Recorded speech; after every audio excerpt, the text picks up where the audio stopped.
Hace más de 20 años, un chico de 13 años fue víctima de un hecho que marcó su vida en el colegio católico en el que asistía. Allí convivía muchas horas, y muchas esperanzas y muchos sueños. El victimario era un religioso.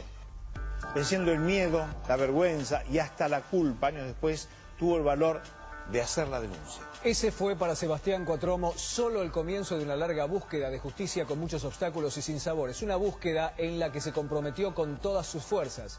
Y esta es la historia que nos cuenta Miriam León.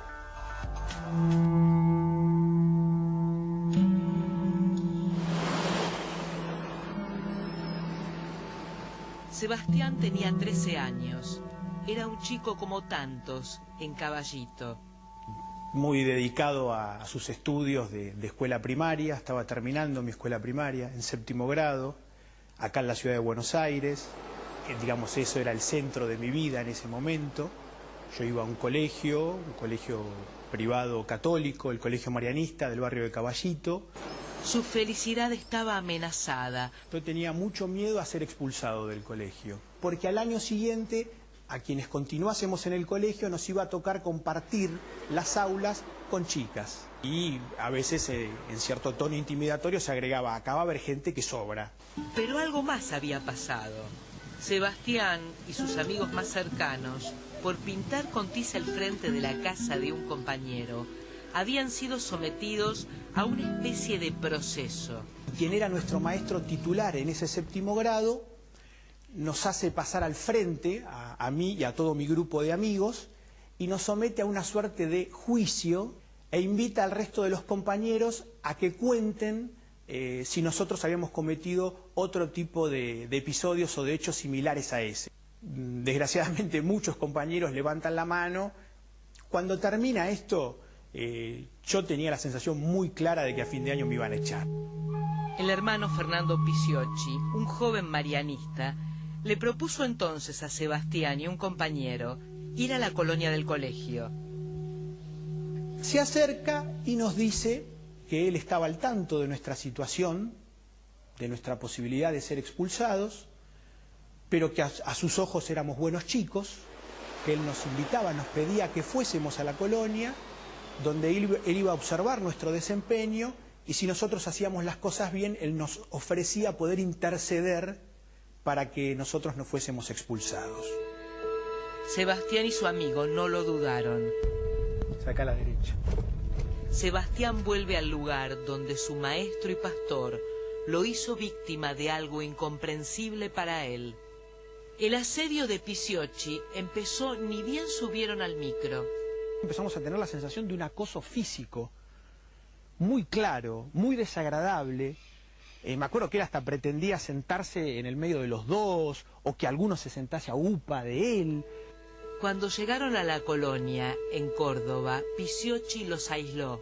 Decide enviarnos a mi amigo y a mí a dormir a esta habitación que estaba separada físicamente de las del resto de los alumnos. Por motivos que desconocíamos, que resultaban siempre arbitrarios, resolvía, por ejemplo, dejarnos sancionados. A mí, por ejemplo, me dejaba encerrado en la habitación y a mi compañero lo mandaba hacia el campo. No podíamos participar de las actividades cotidianas de la colonia, que más que nada consistían en juegos, actividades deportivas. Cuando llegaba la noche, había un virtual toque de queda. Los chicos eran confinados en la habitación 3. Es un salón de juegos. Este es un salón de juegos y esta es... Sí, tendría que ser la habitación número 3. El hermano Pisiocchi hacía una ronda a la hora de dormir. Un poco ahí a la espera de que algún alumno hablase o encendiese una luz para reprimirlo y sancionarlo sacándolo fuera de la colonia. Fuera de la colonia, les advertía Pisiocchi, había peligros. Pero había una casita blanca acá. Bueno, básicamente lo que nos asustaba era la leyenda de la presencia de una especie de muerta viva. A muchos, francamente, nos daba mucho miedo la posibilidad de acercarnos a esta casita y mucho más estar ahí de noche y solos y confinados por una sanción disciplinaria.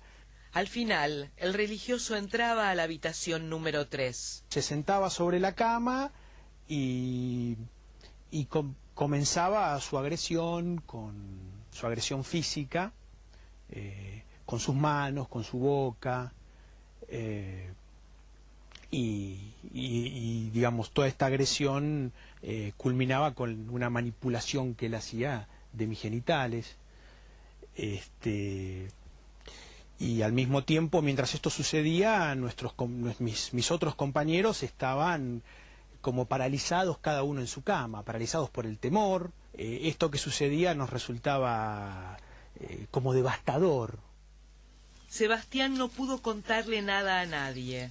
Volvió a encontrar al hermano Piciocchi en la biblioteca del colegio, después de hora.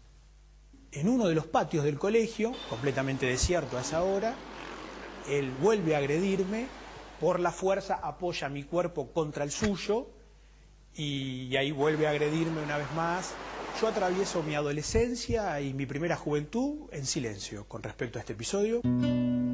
Pasaron los años. Piciocchi dejó la orden y Sebastián lo perdió de vista. Venciendo la vergüenza, el miedo y la culpa, empezó a buscar otras víctimas. Sus compañeros de la habitación 3, un chico en el ómnibus al regreso de Córdoba. Los abusados por Piciocchi se multiplicaban, pero solo uno aceptó acompañarlo en la denuncia. El juez Mariano Vergés procesó a Piciocchi por corrupción de menores agravada. Pidió la captura nacional e internacional del acusado, pero el ex religioso huyó del país.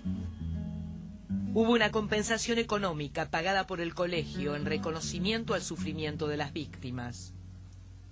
También una intención de asegurar el silencio de Sebastián, que él consiguió fuera declarada nula por la Defensoría del Pueblo. Sebastián consiguió que la escuela admitiera su responsabilidad con una carta de disculpas que se le entregó en un acto privado en el colegio. Cuando me tocó mi turno, antes de hablar, me acuerdo que me quebré y lloré y emocionado dije, yo siento que esto es una victoria, yo siento que esto es un triunfo que estamos logrando a pesar de ustedes. Es un triunfo de la lucha de las víctimas. Pero Piciocchi estaba prófugo. Sebastián descubrió que por errores burocráticos ni la orden de captura internacional ni la nacional se habían hecho efectivas. Para mí fue un verdadero parteaguas como querellante, porque a partir de ahí decidí comprometerme personalmente en todos los vaivenes que pudiese tener esta causa.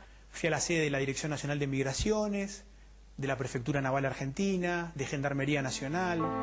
Finalmente, Piciocchi fue detenido en los Estados Unidos mientras vivía en este departamento de la ciudad de Los Ángeles. Usaba una identidad falsa, la de un mexicano, y trabajaba enseñando español. Piciocchi pasó 3 años en los penales de Lancaster, California, y Pearsall, Texas. Desde ahí peleó denodadamente para no ser extraditado a la Argentina. Llegó incluso a pedir asilo político. Quiso sustentar una supuesta y delirante condición de perseguido político en nuestro país en el presente. Finalmente, Fernando Enrique Piciocchi, ex integrante de la Orden de los Marianistas, acusado de corrupción de menores, fue extraditado en el 2010. Para Sebastián llegó la hora de la justicia. A los horrores más inconcebibles realmente se los puede enfrentar, afrontar, reparar de alguna manera, casi en ciertos términos curarnos, ¿no? Hablar cura. Yo creo que sí, sí, claro. Sí, claro.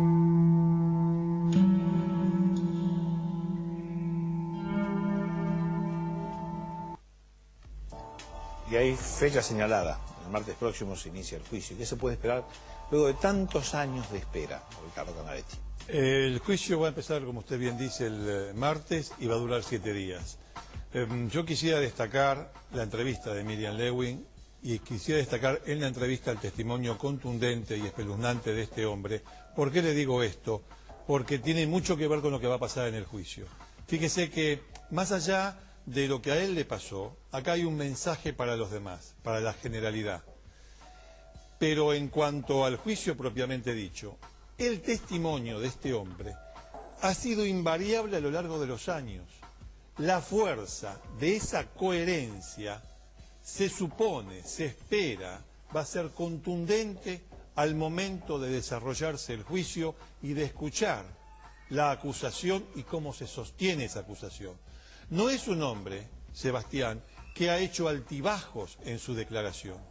Es un hombre que ha mantenido siempre el relato, y este relato de lo que le pasó a él, que puede servir incluso para los demás y para pensar este tema, va a ser, se espera, de una importancia decisiva en el juicio contra este maestro, contra este acusado de abusar, siendo maestro de un nene de 13 años. Es muy contundente el testimonio en el trabajo de Miriam Lewin. Muy contundente el testimonio, por Muy eso firme. decía para destacarlo. Llamó la atención, ¿no?, que parece que había muchos otros, pero solo Sí. uno lo acompañó en la denuncia. Por eso vale subrayar la entereza de este hombre que sobrelleva esto, que se puede curar, como él dice, pero además el mensaje para los demás, el mensaje de lo que esta lucha significa. Y volviendo al juicio, atención, un testimonio inconmovible a lo largo de los años. Eso tiene una importancia jurídica muy grande. Y toda lucha contra la impunidad. Contra la Vale impunidad, destacarlo. por supuesto. Desde eso se trata. Vamos a hacer la pausa ahora.